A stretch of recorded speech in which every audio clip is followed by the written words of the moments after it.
गोर लगै छी। हम चमचम मैथिली गीत में अहाँ समस्त मिथिलावासी के स्वागत करै छी। आओ आइ हम सुनाबी एगो सुंदर चैतावर गीत। हमर चैनल के सब्सक्राइब, हमर वीडियो के लाइक जरूर कर देबै। जनक फूल बड़िया, जनक फूल बड़िया, फूल फूले आधिरतिया, जनक फूल बड़िया, कोने फूल फूलई रामा, भोरे भीन सरबा हो, कोने फूल फूलई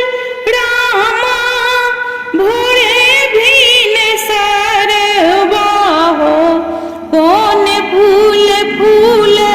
आधी रातिया हो रामा, जनक फूल बड़िया,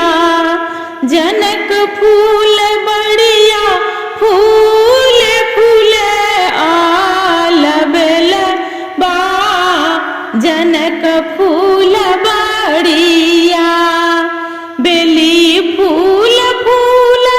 रामा, भोर भीन सरबा हो,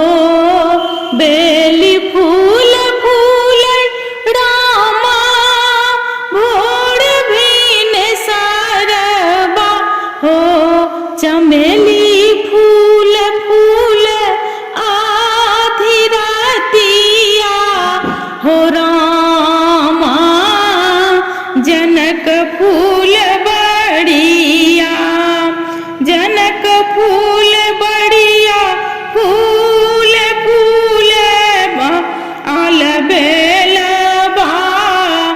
जनक फूल बड़िया, फूल बा फुलाए गेल, सब रस चूबी गेल, फूल बा फुलाए गेल, सब रस चूबी गेल, मोर पिया बासई परदेसिया हो रामा, जनक फूल बड़िया, भमरा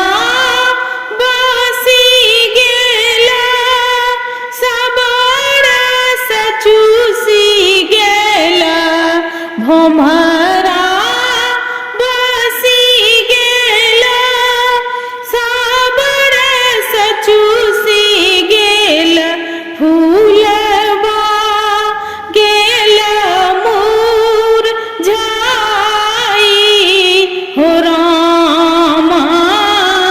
जनक फूल बड़िया, जनक फूल बड़िया, फूल फूल आल बेलबा, जनक फूल बड़िया, रसिक पिया बिनु कुना कायरा हब, पिया आयल नीच घरबा हो रामा, जनक फूल बड़िया, जनक फूल बड़िया, फूल फूल आल बेल बा, जनक फूल